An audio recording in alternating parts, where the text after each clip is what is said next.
Dr. Kendhal Hart is a trauma therapist and trainer. Her work focuses on two specific therapies.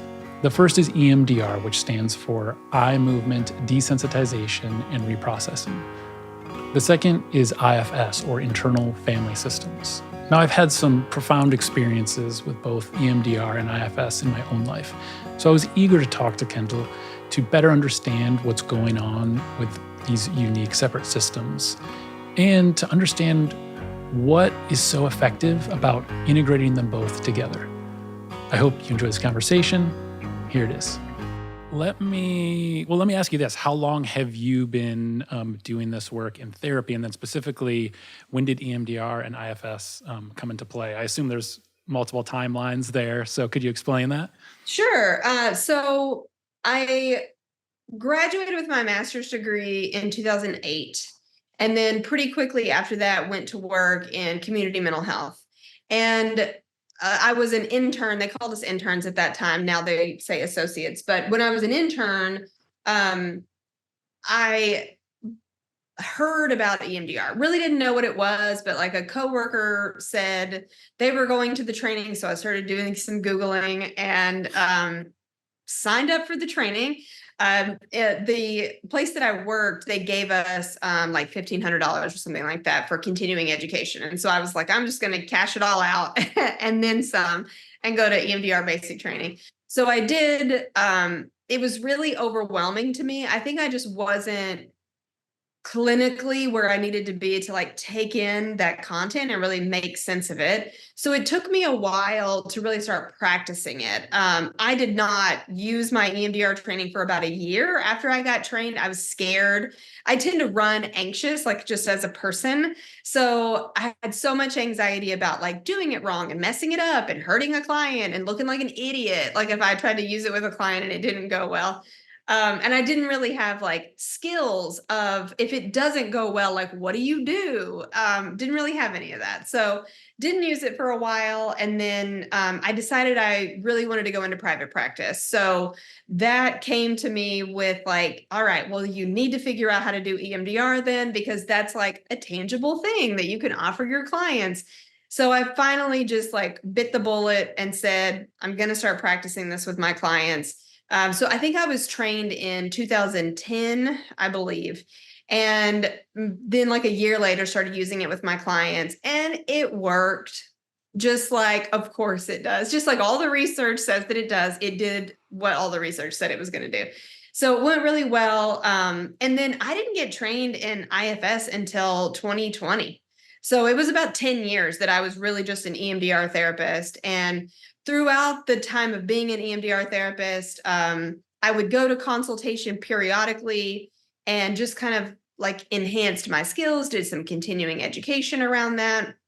And then later on, I had a colleague come to me after she did EMDR training because I told her like, now I've drank the Kool-Aid, right? So like, I need you to drink the Kool-Aid, go to this training. And she came back and she said, I think we could do this. I think we could train people. And I'm like, I don't think that's how that works. Like, I think, I don't think that that's who we are. Turns out it is. So we became basic trainers and we're still training together now. We've been doing it since, I think 2017, maybe 2018, something like that. We got approved by EMDRIA and started doing trainings. And then the pandemic hit and I have an opportunist part that said, oh, great. Now all this in-person training is available online. So the IFS Institute pivoted it was strictly in person.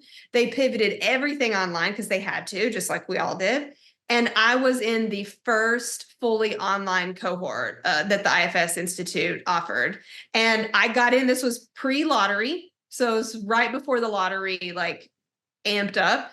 I got in like immediately. And so, the pandemic started in like March. My training started in July. I think I got in like in April or something like that. So my opportunist part just really jumped in there. And it took me a while to make sense of the model. I'm a slow learner because of how my parts get in the way. I'm saying that with all the love and compassion. And so it took me a while to really make sense of that model and start using it. And since then, I've done 3 level 2s. I've done a level 3. I've done a lot of like adjunct training and reading and stuff. As soon as I started hearing the IFS content, it was like, oh, this is this in EMDR. Oh, so when you do this, it's like doing this other thing in EMDR. And so it was automatically like making sense to me. And there was only one other person that was doing any sort of like integration training. And I thought, like, I mean, I think I could teach people how to integrate this. And so I did. I just started integrating it and started offering trainings. And now I do about like 5 trainings a year and have anywhere from, I don't know, 60 to like 80 people that come, 80 therapists that come to each training. So there's my long-winded. No, that was great. That was great. Thank you so much. I'll tell my fun story about the integration of EMDR and IFS in a bit. But first, for anyone that is new to this, let's explain some terms. So how do you explain, if someone comes to you and said, I hear about this thing, EMDR, what is it? What is your answer to them? What I say to someone who's really new to it, that isn't a therapist, brand new client, like you said, maybe they've heard of it, TV, movies, whatever, like EMDR is out there now. So many people know what it is. What I will often say is, there are things that we believe about ourselves that, like, cognitively, I'll point to my head, like cognitively, you have value and worth, but internally it feels like you don't. And you still show up in relationships and repeat those same patterns. And what EMDR does is it helps the head and the heart get on the same page. So, like, we can spend years in talk therapy, talking till we're blue in the face, trying to convince you that you are worthy. But what EMDR does is it does that at a brain level. And so it really helps like head and heart, or left brain, right brain, like get on the same page about what is factually true about you. And I'll also add that our life experiences send us messages about who we are. So, at this point, I'm using a lot of my like clients' content and kind of handing it back to them. But for instance, client, like when you shared with me that your dad was really absent a lot of your childhood, it sounds to me like you received the message that you were unimportant. And while adult you can say that had nothing to do with me, like he was an addict, like of course he was gone. 5-year-old you believed that was about you.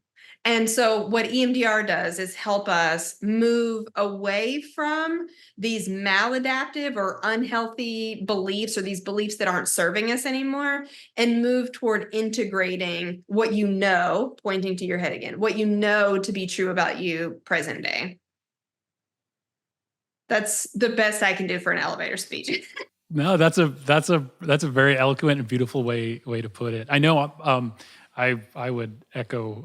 I couldn't say what you just said as good as you did, but I know through my experience, I was so impacted and surprised by, like you said, you have a memory about something that happened to you or a way that you were treated, and I was struck by, I guess, like just the embodiment that actually comes up, that you can actually feel that part of you that was actually, you're not just telling the story about when you were 5 and when you were hurt, like you are feeling it.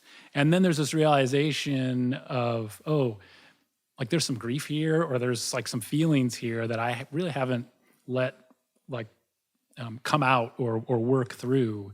And so it's my experience with the MDR is this beautiful way of connecting with those things and feeling them instead of just thinking about them all the time. Exactly. Which is the tough part, is that it's much safer to stay up here in our heads and think about it, talk about it, do talk therapy about it, but it doesn't get to the body sensations and the emotions that are tied to it. And the body remembers. The body remembers.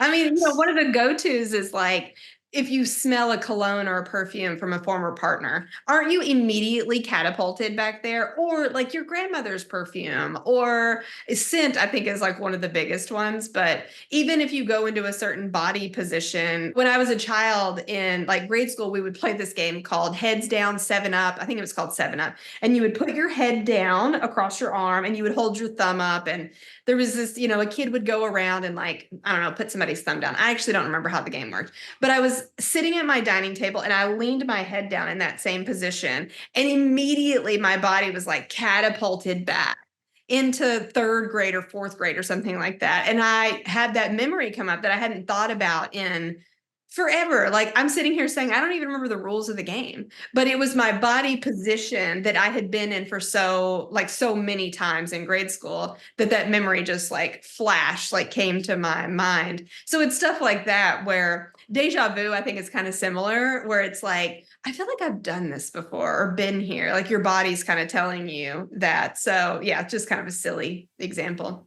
No, I think that's a great example because I think everyone experiences those sorts of like synchronicities or like it's pointing to something, but we don't know exactly how to express it or what's going on. And that's one of the amazing things I think about EMDR and what it can offer to someone that's willing. Can you explain a little bit about what actually happens in an EMDR session? Sure. So a common misconception is that we're doing the eye movements, which is the EM of the EMDR, the eye movements, that is EMDR. So EMDR is actually much, much, much more than that. It is an 8-phase treatment. And the first 2 phases of EMDR are really like history taking, getting to know your client, formulating a treatment plan, conceptualizing what your target is going to be when you get into the 4th phase of EMDR. So the target would be sort of like what we were talking about. Like, let's say you show up to, actually, I'll use my own example. I talk about this a lot in my training. So like, I don't mind sharing it with everybody that's listening. And I feel like it paints a good picture.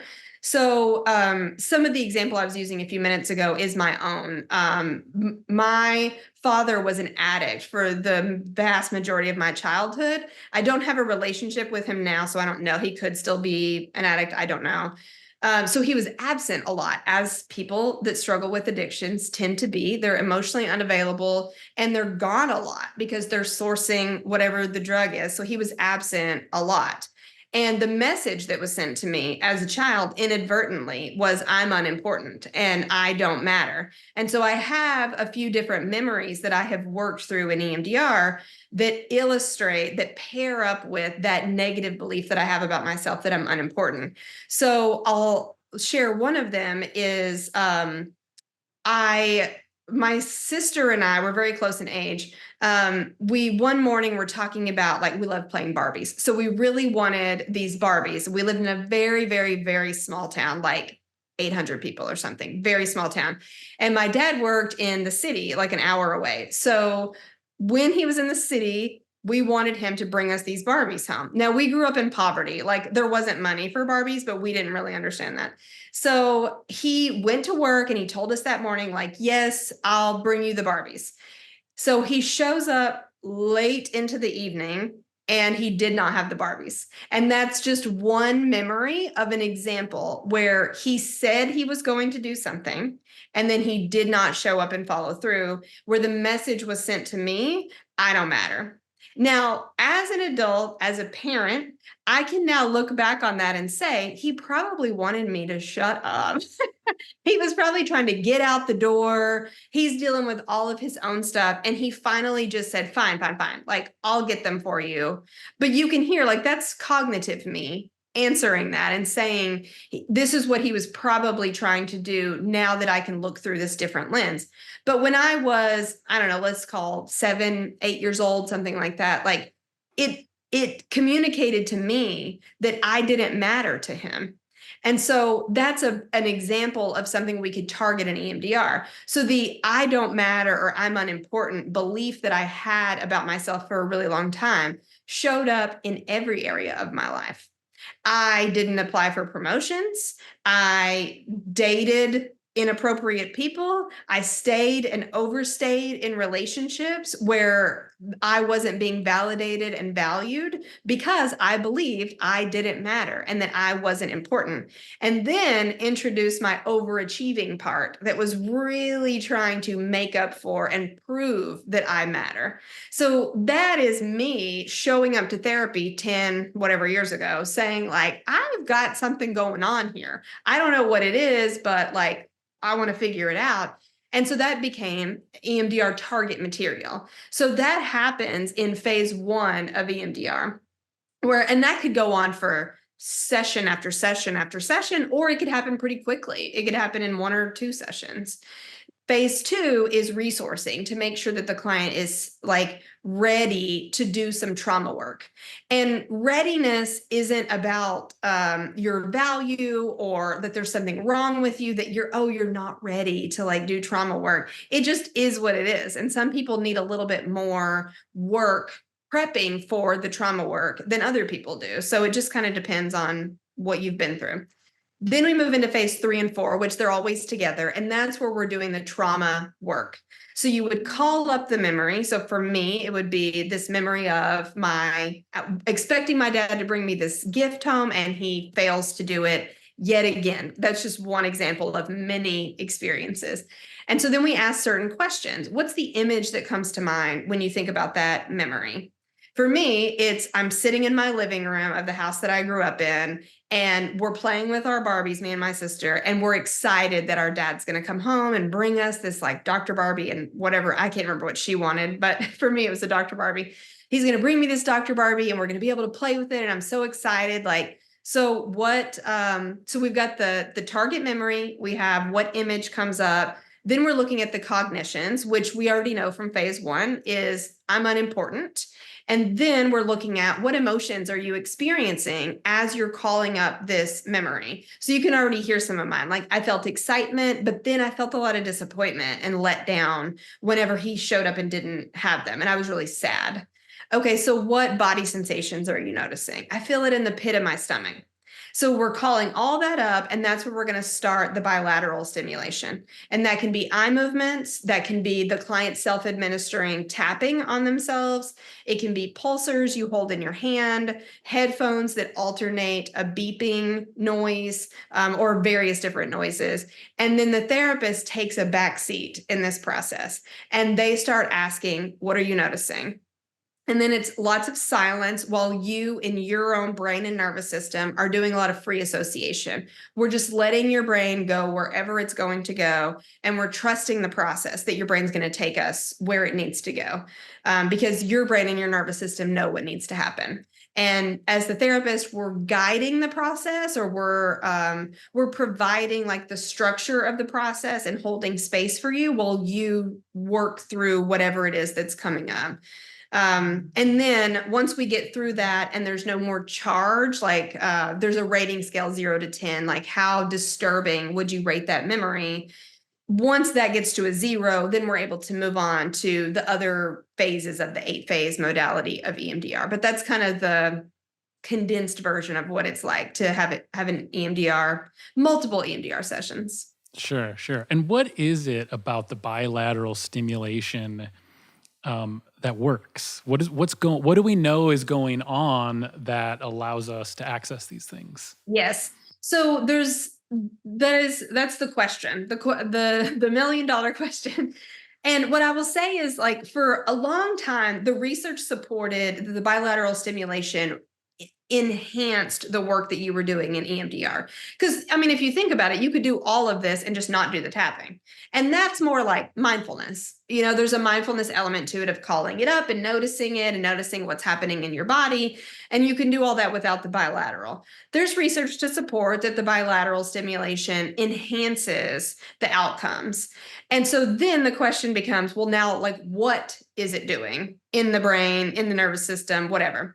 So there is evidence to support several different theories, and I'm going to do my best to just like water it down, and I'm not going to talk clinically about it.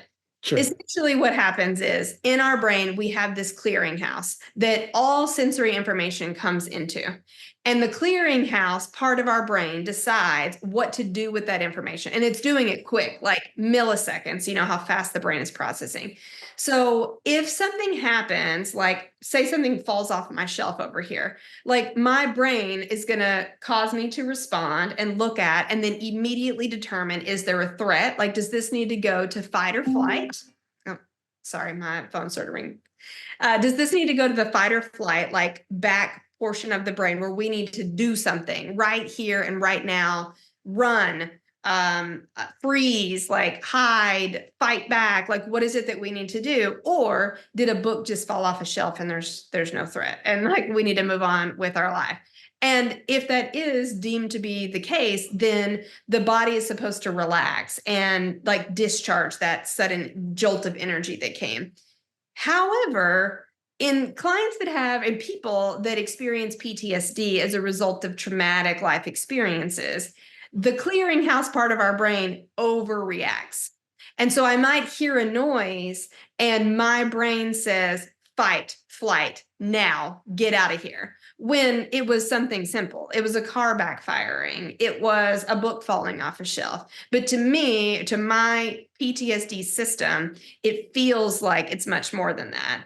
And you can insert any negative cognition into there. So, for example, a lot of people struggle with like, it's my fault. Like I've done something wrong. It's my fault. There's messaging in childhood that was communicated over and over again that you're the problem. You've done something wrong. And so imagine present day, that person is in a relationship and their partner is upset at them. They immediately go into, it must be my fault.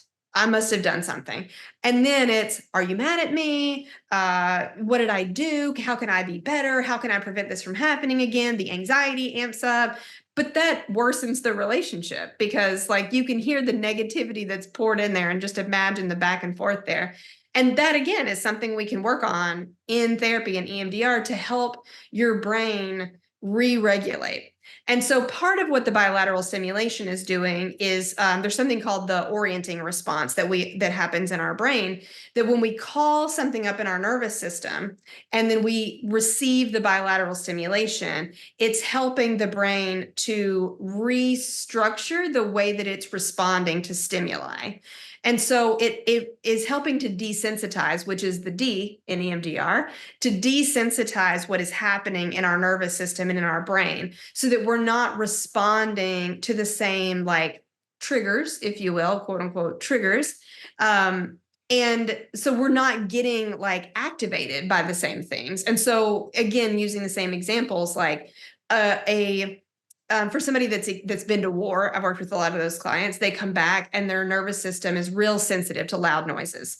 So now they hear a loud noise, they go into fight or flight, but after EMDR, there's not that fight or flight that's happening. They can hear a loud noise and it's not triggering the same response because that was then and this is now and it's not happening anymore. And the same with it's my fault. Like you may have received that message from your parents in childhood that it was your fault. But that may not be true anymore. Maybe you didn't do anything now. And so again, like we're re-regulating that. And so the bilateral stimulation is triggering that orienting response in the brain, which brings relaxation in the system. There are other additional theories that I won't go into and really couldn't, I think, effectively go into that look at that's bilateral stimulation, what the eye movements, the bilateral stimulation is doing in the brain and nervous system.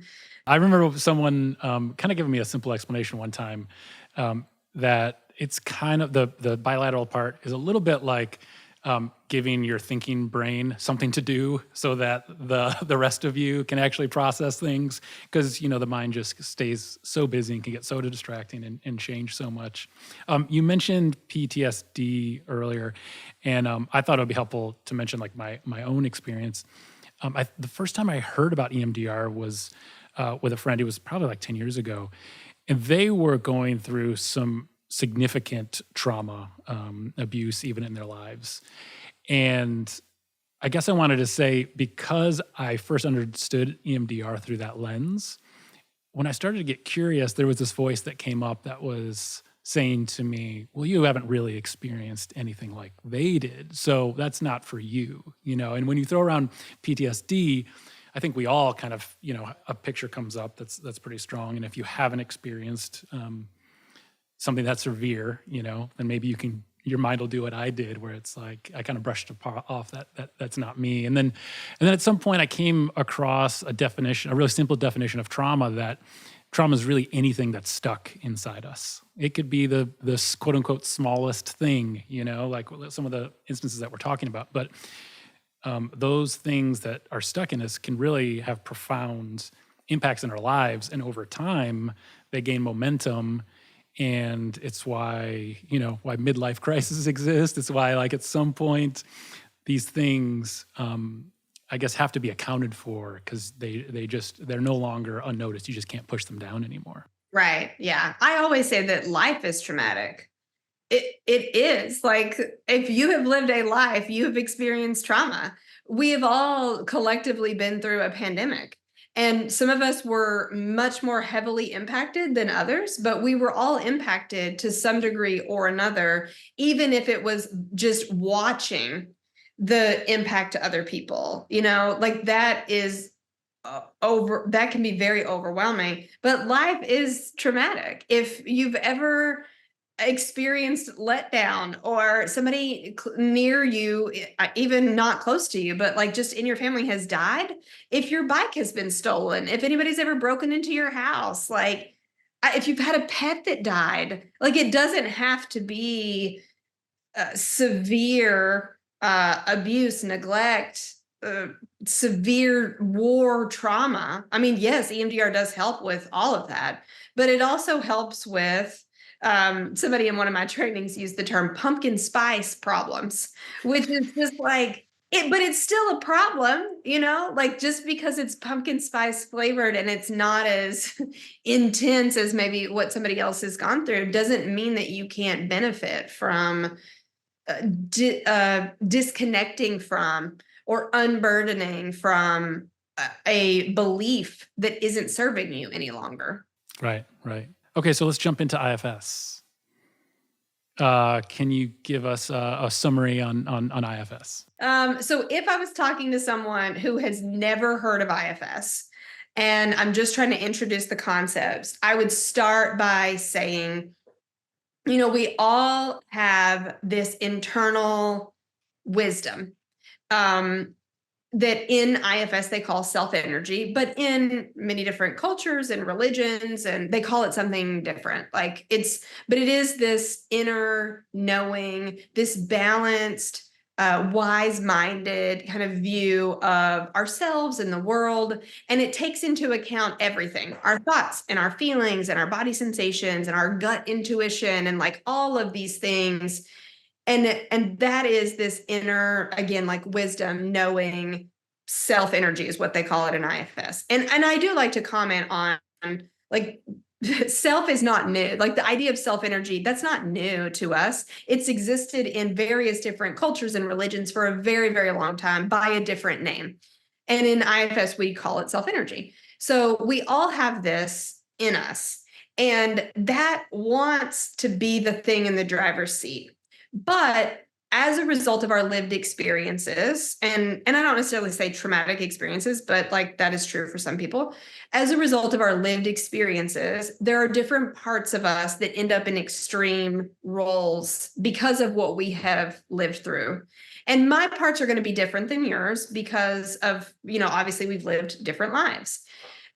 So I want to normalize the multiplicity of mind, which is that we all have parts of ourselves. And I will again use my clients' examples. Like, for instance, client, like, you started by saying you're here because you feel like you need to make a decision about staying in this marriage and leaving this marriage. And I'm already hearing you say there's a part of you that really wants to stay and make this work and feels really driven to figure out a solution. And then there's another part of you that has your bags packed and is like ready to go and tired of being in this relationship. So I can already hear that there are different parts of you showing up today. I mean, I know for me, like for sure, I have very extroverted parts that love to be around people and talk to people. And then I have parts that don't want to ever have a conversation with another person. Like put me on an island and leave me alone. And they're extremely different. But I have extroverted and introverted parts of me. And so that's what I'll kind of say about parts. And then again, like using some of their content that they've given me, reflecting back, like I can hear that there's a part of you that really wants to be over this or free of this. And I can also hear that there are parts of you that are scared, and that's okay. Like we'll get to know all of these different parts of you, and understand like what their intentions are. And our goal is not to get rid of any of them. They're all vital and important in your system, but to help you become more self-led so that your intuitive wisdom is in the driver's seat and your parts are informing that, informing yourself, and yourself is the one, like again, taking the lead, interacting with people, making decisions, again, using the information that your parts are sharing. Yeah, I think this one can be simple for people to grasp, because I think everyone has said, well, I really wanted to do this, start this business, or like try have this new habit. But then there's a part of me that's like, forget it. I don't want to do it. And I'm like at war with myself. Like there are other ways that where humans have talked about this divided self sort of thing. But IFS really has an eloquence to it and kind of just goes deeper and broader. I guess let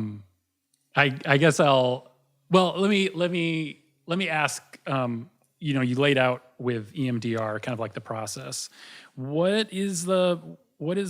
Is there a similar step process with IFS? Like what does that look like? Yeah, so IFS there's still a like step-by-step process to it, but it's much more fluid than EMDR. EMDR definitely has a strong structure to it. IFS, there is a flow to the model, but it's a lot less structured. And so the overarching flow of the model is we're starting with getting to know what we call your protective parts. And those tend to be more cognitive parts that are doing things to take care of you, protect you. There's two different categories. There's manager parts, which tend to be, let's get ahead of it. We've got to plan ahead, and they're very proactive with their energy. And then there's firefighters who are reactive in their energy. So those examples would be like any sort of drug, alcohol addiction, eating disorder kind of behavior, zone out. Like for those of you like me that do a lot of doom scrolling on social media, that's a firefighter part of me that's like, we're exhausted. I'm going to show up and just check us out for a few hours. And they're really powerful. Like when those firefighter parts show up and just shut the system down.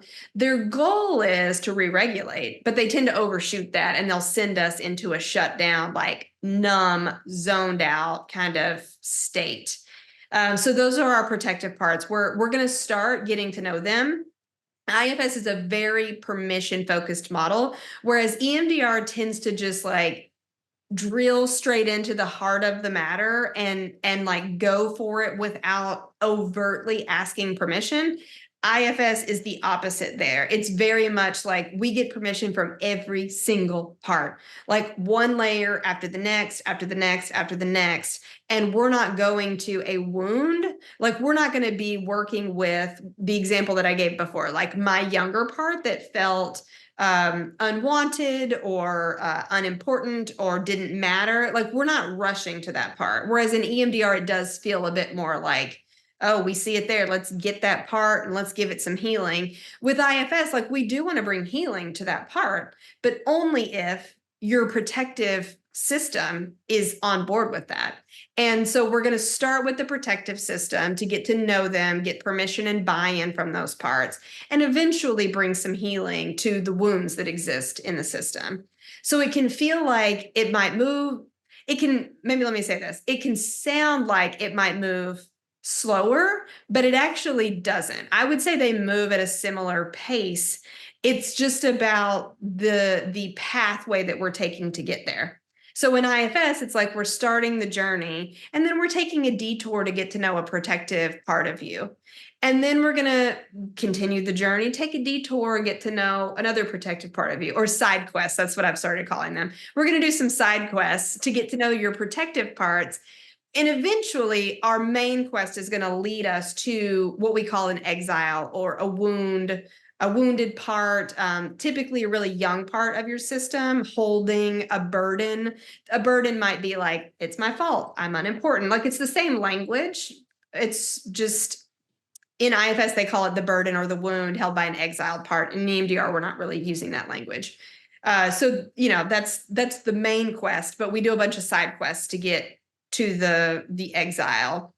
And then we can walk through the healing steps, which that's where we're helping the part unburden the wound. And it can seem similar to EMDR. There's just different steps that you're walking through as you're going through healing. And then we move into integration, which again is kind of similar to EMDR, just different language after we've done some healing work. So EMDR is a bit more focused on these moments, these traumas, these areas. IFS is kind of creating this map of different selves and parts of you and how they react and what they're about. And it's a very storytelling almost way of going about it, in that you're trying to get to know these different people and these different characters, so to speak, that exist in you. And then there's a magic when they come together, when IFS and EMDR comes together. And I'll share my story about how I experienced this, because Jeannie Vetter, my therapist, I specifically went to her because I was aware of EMDR. It was the modality that I was curious about exploring, and it was so helpful. And gosh, I don't know. At some point, I think I had been working with her for the better part of a year, and then I heard an interview with Dr. Richard Schwartz, the founder, the one who came up with the IFS theory, book, modality, and the next session, as I was listening to the interview, I just started laughing, because I was like, wait a second, I went to Jeannie because of EMDR, but she's been IFSing me this whole time. I didn't even realize there was this other thing going on, and she just weaved them so brilliantly together. And with my awareness of IFS and curiosity, then we were able to go back into therapy kind of with at least with my understanding of more what was going on. So how would you explain this integration of EMDR and IFS and how they merge and how they work together so well? Yeah, the main headline is where I believe where EMDR is lacking, IFS is strong, and vice versa. And I have found in bringing them together, they enhance each other so much. So the strengths of, I'm trying to decide which one to start with. I guess I'll say the strengths of EMDR we're really like, we have the opportunity in phase 4, which is the reprocessing, where we're doing the bilateral stimulation, the eye movements or the tapping or whatever modality we're using. When we're doing that, we have the opportunity to let multiple parts process in an EMDR phase 4. Whereas IFS is, they like niche down, they zoom in on one specific part at a time. And that can be really helpful. But I have found when we've got multiple different parts of a system, all holding similar burdens, doing a phase 4 of EMDR lets them all unburden at the same time. And so it becomes much more efficient. That's a manager part of me saying, I like efficiency. It becomes more efficient. It's a better use of our time. And we're not having to say like, okay, this part of you, hold on for a little bit. We're only working with this one for right now. Whereas in some systems that just doesn't feel good. it feels much better to just have the free association and let a bunch of different parts process simultaneously. And so that I feel like is a pro of EMDR. EMDR is also more structured, which is easier for therapists to learn because we're learning from cognitive therapist parts. And then as we get more confident in the model, we go more with the flow. IFS is harder to learn because they don't teach it in a structured way. They very much teach it experientially. Like it is like 90% experience, 10% actual content. And that is tough for me. It's tough for my system. And I have found that it's tough for a lot of newer therapists to conceptualize it because they're still green in their learning. And EMDR provides that structure. And that feels good to a lot of our therapist manager parts as we're like trying to integrate something new. So that I think is a huge pro of EMDR. It's also a million times more accessible, way more accessible for therapists to learn how to do EMDR because EMDRIA, our organizational body, which is over the United States and Canada, they, as long as you meet their criteria, you go through their application process, anybody can become a trainer. Any licensed therapist can become a trainer and train other therapists in EMDR. And the cost of it is anywhere from, I'm on the lower side, like $1,000 to, I mean, I've seen it like 2,500, which is a little absurd, but like 1,500 probably is average. To learn IFS, as of right now, there's a lottery system. So it's pure luck of the draw. I know they're doing away with that, but even then, I'm not sure what the solution is there. There's a lottery system, and then you're going to pay 4,000 to 5,800, 5,200, I think might be their ceiling. I can't remember. It's a lot of money. Like, and that is just simply cost prohibitive. Like the amount of time that you spend in that training, a lot of times therapists can't pull themselves away from their practice to attend an IFS training. So it's multi-layered. It's incredibly expensive. It's limited how many people can get in. And even if you do get in and you have $5,000 to spend, do you also have the ability to be absent from work? Whereas, like, if we don't work, we don't get paid. Can you be away from work for that long? And EMDR training it's 6 days total. It's about $1,500, like average, and then you're in and out, and that's that. And again, it's very structured, so it's just so much more accessible. There's so many pros on the side of EMDR. Things about IFS. IFS doesn't come across like it's very step by step. I have, and in the trainings that I do, I take it and make it step by step because that's what I feel like therapists just learn better when you can teach their managers, and then we'll work on like getting your managers to give some space so that you can apply the modality. But this is how we're learning. I'm trying to teach you so you can learn the modality. It is step by step, but they don't really teach it that way in like IFS level 1. Again, it's very experiential. So it's hard to apply and to like learn the nuances of it because then again, so let's go back to cost and time. I was only talking about IFS level 1. There's also level 2 and level 3 and all these other adjunct trainings. And so when you want to enhance your skill set from an IFS perspective, we're talking about thousands of dollars. Like I think a level 2 is roughly $2,500. And again, that's if you can get in to the level 2. With EMDR, there's tons of adjunct trainings that you can do. There's books that you can buy. There's so much that a therapist can do without spending money that they may not have at that point, and they can enhance their learning. So again, like we're looking at accessibility here. There's way more therapists, like if we're looking at accessibility for clients, way more therapists that are EMDR trained than are IFS trained. And way more therapists in network with insurance companies that are EMDR trained than IFS trained.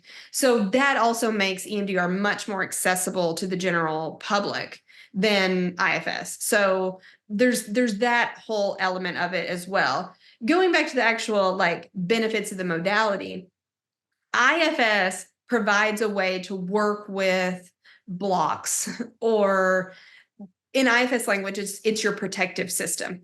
If you are experiencing blocks in EMDR, that's where IFS comes in and has solutions, because then you can figure out like, who is this protective part that has a concern about the work we're doing? And let's address that. And then we'll come back to the EMDR work that we were doing before, once we figure out what the concern is and like get some buy-in or address like whatever it might be that needs to be dealt with.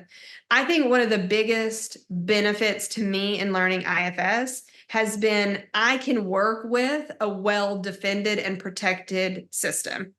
And that has been one of the best things that has been added to my practice. And so as a therapist, sometimes we're dealing with clients and it's like, no matter what I do, nothing is happening. Like, it doesn't matter what avenue I go down, it's a dead end every single time. And there's just no progress from a client. And then I start questioning myself, like, am I the right fit? Am I doing something wrong? Am I just a shit therapist? Like, I don't know. But what it is I'm dealing with their protective system. I'm bumping up against a defense within their system. And IFS says, hey, here's some tools of how you can work with this defense or this protective part that you're bumping up against. And so now I don't feel as overwhelmed when I'm working with a client and I'm meeting some of their defenses or protective elements, or they're being quote unquote resistant. Oh, the dreaded resistant client. Like, what we're seeing is like their protective system is hard at work and it's doing what it's supposed to be doing. And so that's some of where IFS comes in to help work with some of the blocks that pose problems in EMDR. And again, it's also incredibly compassionate and permission focused, where again, EMDR can feel a bit intense for certain people.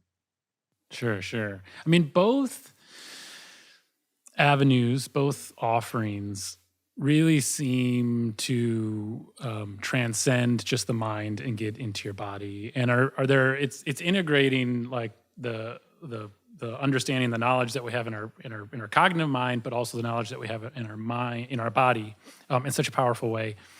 And then hearing how you talk about it, my experience, once you integrate EMDR and IFS, there's this kind of like second layer, another dimension of that is possible. That's really, really powerful. And my experience was that it's so seamless with my therapist. I'm curious, is that your experience as well? Do you even think about, I'm going to try IFS here, or we're going to try EMDR here? Is it just evolving into this kind of new way of showing up and helping people? Yeah, I would say so. I do definitely notice myself questioning, like, do I want to take this target into EMDR? Like, do I want to move into like the phase 4? And is this where I want to add in? Is this where I want to move heavier into EMDR? Because I would say that generally speaking, maybe let me take a step back. I believe that the integration of these two modalities exists on a spectrum. And you can, as a therapist, you can integrate them to any degree with your client, and it may look different with each client. So what I'm doing with one person, I might be doing 90% IFS, 10% EMDR. And then with another client, it might be the total reverse, or it might be 50-50, or one session, it's like 100% IFS. And the next session, it's, back to 50-50 or something. So it really is this like ebb and flow and meeting your client where they are and what feels right for my system as a therapist as well. Because when I was new in my learning, I was 90% EMDR and I would just sprinkle on some IFS. And now I feel much different about it because I've enhanced my learning and I get the nuances of it. And I know the flow very intuitively. I don't have to read a script anymore. It just is I just know it inside and out. And so now it is a little bit easier for me to kind of like really merge them without thinking about it, other than, are we moving into phase 4 of EMDR where we're going to do the bilateral stimulation? And is this the time to do it? And knowing when that time is right to move into like the healing steps. Because that's obviously way different than just traditional IFS. IFS doesn't do bilateral anything. It's just it's mindfully noticing all these things. Mm. And EMDR obviously has this additional component to it that clients need to be prepared for. Like we need to orient them to that, like from the beginning. That's phase 2 of EMDR, is orienting them to what we're going to be doing, because that's a little weird, for a client to get used to. Like we're going to be tapping, or I'm going to be, moving my fingers in front of your face or something like that. But yeah, the more that I do it, it does become like just a beautiful merging of both of them, and they do flow together really, really well in my experience. Has anyone written a book or provided a training to try to explain or map out this integration of these two systems and how to use them together? Yeah, I mean, that's what I do. Those are my trainings. So I map out, like, this is how you integrate these two. And I give a lot of different options of how to integrate them, because again, I view it on a spectrum. And so I think a lot of it hinges on where is the therapist in their clinical development and their skill set. And if it feels better to them to lean into EMDR, then that's where they need to lean for a bit until they get more confident with their IFS skills. And then perhaps they lean into IFS more, or, again, depending on the client. So that's what I spend a lot of time doing. And then I provide consultation for therapists that are trying to integrate it and learning the nuances of it. I am like 123 pages into a book on it that I'm like actively working on. There's just so much nuance that it's hard. I don't know when I'll be done with it, because every day I'm like, oh, I need to make sure to add this in there. I need to go back and add this in because this is so helpful. Or I'll be working with a client and something new will happen and I'm like, well, got to put that in there. So it's, you can hear my parts, right, that are very much like, I want this to be like final and have everything in it that it can possibly have, so that it can be a good resource for people. And again, like, that's another way to make this more accessible, is buy a $30 book instead of like going to thousands of dollars worth of trainings, if that's not available to you right now. And maybe it will be available to you in the future, but if all you can do right now is get a $30 book, then like, I want to make that accessible to therapists so that they can offer this to their clients. Because as you can speak, as a client of this, it's really cool. It's really amazing, and it's very healing and soft and permission focused, and just an enjoyable process to go through. Yeah. I mean, I'll look forward to that book whenever it comes out. I know that, well, it seems to me that IFS has kind of come online to popularity in the culture a bit sooner, or a bit more recently than EMDR. With both modalities, with both methods, what is the general awareness in the therapy world? Is there acceptance? Is there, I don't know, some resistance to it? I mean, there's always resistance to everything, right? Like, you're always going to find therapists that say, oh, brain spotting is the thing, or whatever, insert whatever thing here, like just do CBT or whatever. So there's always going to be like the therapists that believe that something else is like the right answer. I don't know that there is a right answer. Like, I think that it depends on your client. I have clients that I don't do EMDR or IFS with. And like that's my whole shtick. It's like, that's everything I do. But I still have clients that we do neither, because that's not what they want. And that is not what benefits them. Like, they want to do talk therapy, or they want to do CBT, or, whatever. So that's what we're doing. The awareness of it, like when I got trained in EMDR back in like 2010, I was having to tell my clients like what EMDR even was. Like, there was no awareness, or I shouldn't say no, there was very little awareness of EMDR.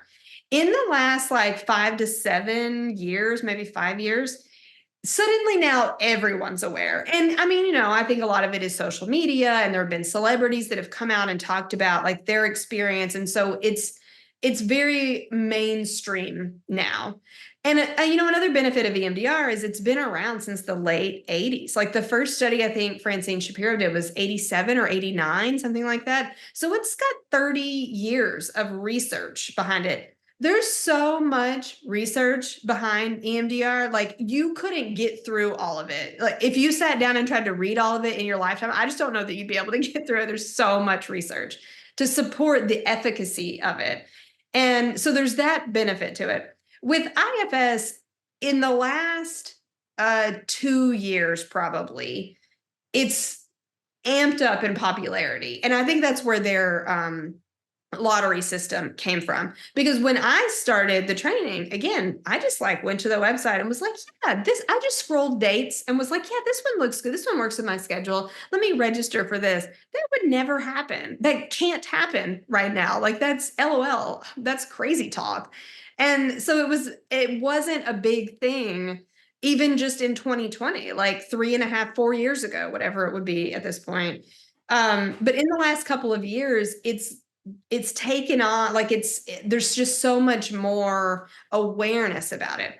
I'm not hearing the awareness from the clients quite as much, but it's coming. I know that it's coming. Just like with EMDR, like the more the therapists are aware of it and the more therapists get trained in it, the more clients will become aware of it. So I know that that's coming, but I do still find myself having to educate clients, like lay people, non-therapists, about what IFS is, and really even having to educate therapists that have not heard of it before. So I know that that will come with time, though, that eventually we'll be able to say IFS and everyone will know what we're talking about. It makes a lot of sense if you think about to be a therapist. It's years and years and years of head knowledge, and everything is cerebral, and it's really working one part of our understanding of these things. And with a system like IFS, it's so, like you said, experiential. It's so it's intangible compared to these systems that we've all been raised and have been learned to think. But whenever I like listening to that podcast with Dr. Schwartz and hearing you talk about it, hearing other people talk about it, there's just this there's just this feeling that this makes a lot of sense. Like I can't quite put like a finger on it exactly, and again, that's kind of the methodology. But there's something that really resonates, and I think what's beautiful about both of these things and what we're talking about is these are helpful processes to kind of like awaken that, just like that resonance, that knowing, that truth, like when we experience it, and to actually like sink into it. Mm-hmm. Right. Yeah. And something else that I really love about both models is that they both say, like Dick Schwartz has said this, and Francine Shapiro, before she passed, said this and wrote this in her book, that we all have everything we need to heal inside of us. We don't need anything installed in us. We don't need to be fixed, quote unquote, fixed. We're not broken. We have everything inside of us that we need to heal. And the therapist is the space holder and the one that walks us through it.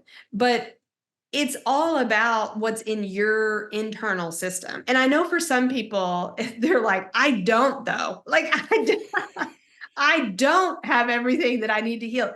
And I hear that part of you that doesn't believe that. But I hold so much experience.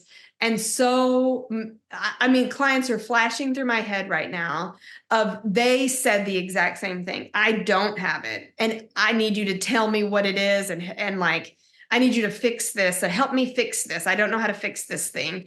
But they did have what they needed inside to heal. And I will hold that awareness for every single one of my clients. If you can't hold it for you, I'll hold it until you can hold it, because I know that you have what you need inside to heal. And I'm going to help you find it. I'm going to help you locate it, but I know that it's in there. And that's really what they need help with, is like accessing it, locating it. And that's where we as therapists come in to get some space from some of those parts that are making it challenging to locate it. But it's in there. That's amazingly said. It's a great gift that you're giving everyone, Kendhal. I really appreciate this time that I really appreciate this conversation that we've had. It's been really helpful, and I really hope it helps a lot of people. If people want to get trained by you, or if people are curious about either of EMDR or IFS, how do we direct them to you? How do we direct them to both of those worlds? Yeah, I mean, the easiest place to find me is on my website. It's kendhalhart.com, and all my information is on there. So like dates for upcoming trainings, contacts about consultation, my email, like all that kind of stuff. So if anybody wants to reach out, everything about me is on that website. And then if someone's in a different state and like you couldn't work with them for state regulation reasons, where does someone go to find out more, or to find an EMDR therapist or an IFS therapist? Yeah. So for EMDR, you can go on EMDRIA's website. That's EMDRIA I think it's org.org, and search, but you're only going to find therapists that are members of EMDRIA, which is not everybody. So there is a list on there that's at least a starting point. You can also go to psychologytoday.com and narrow down by your region, by your insurance company, and then by EMDR trained, and that will bring up any therapist that has a profile. Like, we have to subscribe to that. So any therapist that has a profile on there, that's another way to find them. For IFS, it's a little bit more challenging because you can go to the IFS Institute. I believe it's ifs-institute.com. And you can search for IFS trained therapists. That's only going to be the list of people that have been formally trained through the IFS Institute. There are plenty of therapists out there that are wonderful that have not had formal IFS Institute training, but have gone to other adjunct trainings because, again, we come back to cost and access and all that. And so there are wonderful therapists out there that are IFS informed or using IFS concepts and integrating it into their EMDR work, which, again, you can find them probably on Psychology Today. That, I think that's like such a good resource to find people, to find therapists. So those would be my suggestions there. Great. Well, thank you so much for spending some time with me today, Kendhal. I've really enjoyed it. Yeah, absolutely. Thank you so much for having me. Yeah. And when that book comes out, let me know. Okay, I will. Okay. All right, that's all from my conversation with Kendhal Hart. I really hope you enjoyed it. If you're curious about Kendhal's work, you want to find out more about EMDR or IFS, or if you want to find a therapist near you, check out the show notes. There will be links to all of those resources. Thanks for listening, and we'll see you next time.